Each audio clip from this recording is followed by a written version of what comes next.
Monday, March 25th, 2019. In today's episode, hey, the Mueller report after 2 years is over. Why am I so happy? Well, stick around for today's episode and find out.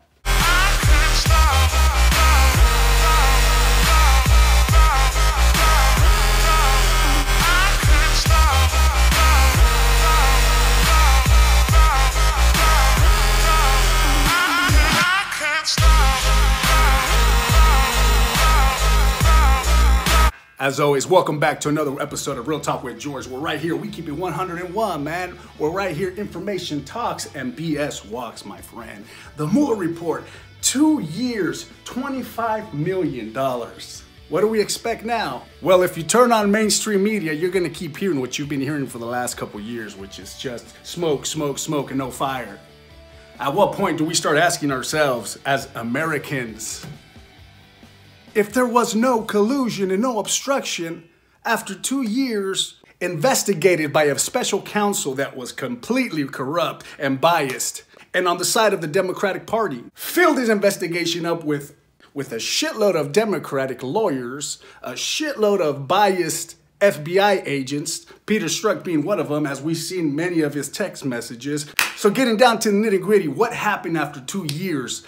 Was it a fair investigation? In my humble opinion, let's keep it 101, it was not. And why do I say that? Look at the investigators. Look at the people that were hired by Robert Mueller to do this investigation in the course of 2 years.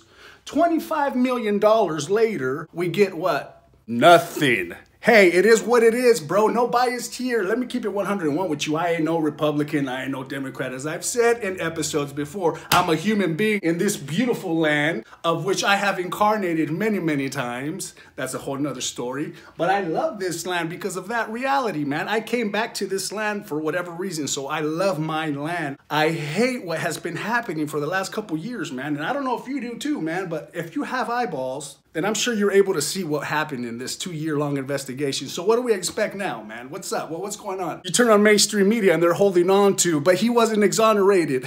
Do we understand why he was not exonerated? We have to understand that now that this investigation came out to be a legitimate hoax. Legitimate hoax. No bias here, bro. No Republican, no Democrat, nothing here, bro. I see with my own eyes and I make my own determination. So let's get into the fact that he wasn't exonerated. What you're hearing on mainstream media, turn on CNN, turn on whatever mainstream media channel you want, and they're holding on to the fact that he was not exonerated. It was mentioned that he would not be exonerated. So what does that mean in a nutshell? Bro, the investigation came out to be a hoax, fake, not real, made up, not true, whatever word. The fact that this guy, Donald Trump, knew that this was a hoax the whole time. He knew he was innocent. We all know our own path. We all know our skeletons are in our closet. And if we had a POTUS that's 100 about it, obviously he puts all the information out there. He's got thick skin. Why wouldn't he know, hey, man, I know my life. I haven't been perfect my whole life, whatever, but I know if they investigate me, they ain't gonna find none of this BS that they're talking about. It is what it is, right? So the fact that he knew this all along, what would he do publicly in his rallies? Make fun of the investigation, taunt Russia, taunt the investigators. Why? Because he knew it was BS. Put yourself in his shoes, bro. Honestly, real talk, bro. No bias here, bro. We keep it 101. No bias here, but let's put ourselves as human beings in this other human being's shoes named Donald Trump. If you are being accused of something that you know in your path, in your journey, in your life, you have never done, what would you do, bro? Be 100 with yourself. Would you not make fun of your own personal investigation? Would you not make fun of the people that are telling you all these things and inventing all these things about you? I don't know, only you know how you would react. But critically thinking, man, personally, I would have to agree with millions of Americans that any reasonable person would look at this investigation and laugh about it, man. I mean, bro, do you realize this is why they're saying that he's not exonerated? That he'll leave it up to the Attorney General and the Deputy Attorney General. Basically, in a nutshell, they're saying he's not exonerated because he was laughing, making fun of the investigation the whole time. So how would that be obstruction? Obstruction, in a nutshell, is what they're trying to pin on him because he was laughing at the investigation, calling out Russia. If you notice what they wrote in the memo, a lot of this, what did they say in the memo? A lot of this was seen in public What was he doing in his rallies? Making fun of Russia, taunting Russia, telling Russia, oh, please don't investigate this. You can see it in some of his previous rallies. So the fact that he did this, they're saying, well, he's not exonerated because we don't know whether or not to charge him for that. Oh my God. You make up your own mind, man. Because you're going to hear not exonerated day after day after day after day. Remember this video day after day on the mainstream media, man, until they get 110% eliminated, bro. Project Mockingbird. Look it up. Project Mockingbird. You'll find out why you see what you see on the mainstream media after you research that. So what can we expect now, man? Well, we can expect these corrupt, bad actors, per se, the far left, whatever term you want to put it, the evil people, man, the negative people with hidden agendas, the biased people, man. Remember, forget terms. In this channel, we keep it 101, man. There ain't no Republicans and no Democrats in this channel, man. We are all human beings with eyes seeing the corruption, evil for good. So what do we expect after this? Corruption's going to continue and good is going to continue. You're going to continue to see the people that are obviously biased, obviously puppets, continue the rants when it doesn't make sense. So what are we going to expect? In my personal humble opinion, I expect a lot of these thousands and tens of thousands and tens of thousands of sealed indictments that have been accumulated by John Huber. Remember, John Huber was appointed and he was given 470 investigators to investigate the Uranium One scandal with Hillary Clinton, and who knows whatever else he's investigating. Through the months, we've been seeing tens and tens of thousands of sealed indictments accumulate and accumulate and accumulate. I believe there's over 80,000 at this point in time. Remember, what was Trump saying in his rallies before he became president? What was he saying to Hillary Clinton? Did he not say, I'm going to appoint a special prosecutor to investigate everything that you've done? John Huber has been working below the radar, not giving many people information. All the while, thousands of sealed indictments keep racking up and racking up. Some people will say that they're just court documents. Some people will just say that they're court actions. And some people will say that there are actual sealed indictments. You make up your own mind. You can go to pacer.gov and find out for yourself. So what to expect next? Well, in my opinion, I think that these sealed indictments are going to start becoming unsealed. We're going to start seeing a lot of this corruption over the last couple years finally turn around. So what is going to happen? What they've been doing to the good side, forget terms, forget political affiliates, forget politics in general. The good side is finally going to attack the evil side. So in my opinion, the evil side is going to completely be dismantled.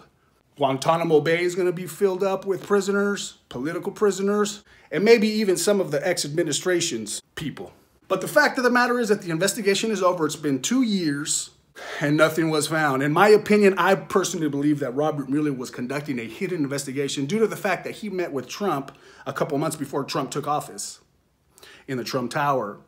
What was discussed, many people don't know. However, some people do raise the questions that Robert Mueller is a highly decorated Marine from the Vietnam era, Purple Heart and everything. So Marines believe in what? Marines first. They met with Donald Trump and Mad Dog Mattis, General Mattis. What did they discuss? I don't know. But Marines, meeting Marines, who knows? Meeting a smart, awake dude, Donald Trump, believe what you want.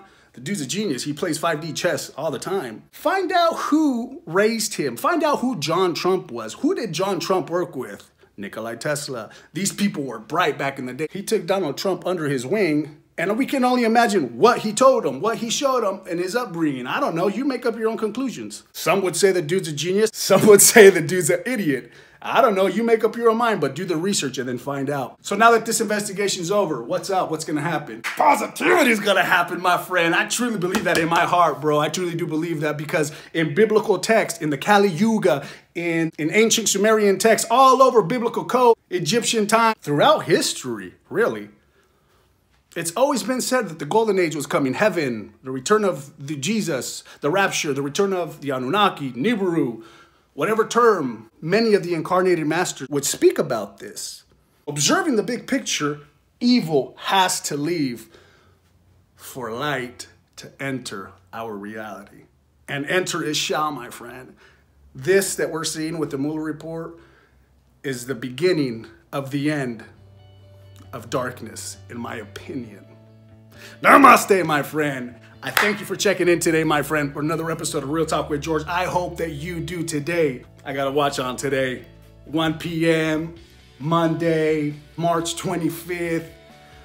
It is just a beautiful time to be alive, bro. See everything through the eyes of love. See your personal life, my friend, through the eyes of positivity. Turn whatever might be negative into your life into a positive, my friend. Start training your mind to observe things through the eyes of positivity and love. As hard as that may be, I will keep it 101 with you, my friends. It was the hardest thing I ever did in my life these past 4 or 5 years. But it's up to you. How bad do you want it, my friend? How bad do you want to implement the law of attraction, whatever term, into your life? Start right now. Start telling you the things that you want to become. Start observing. Start becoming what you want to be in your life. And you will become that, my friend. Much love, much respect. Shout out to all my beautiful, positive, abundant, fearless warriors and subscribers. Much love. Namaste.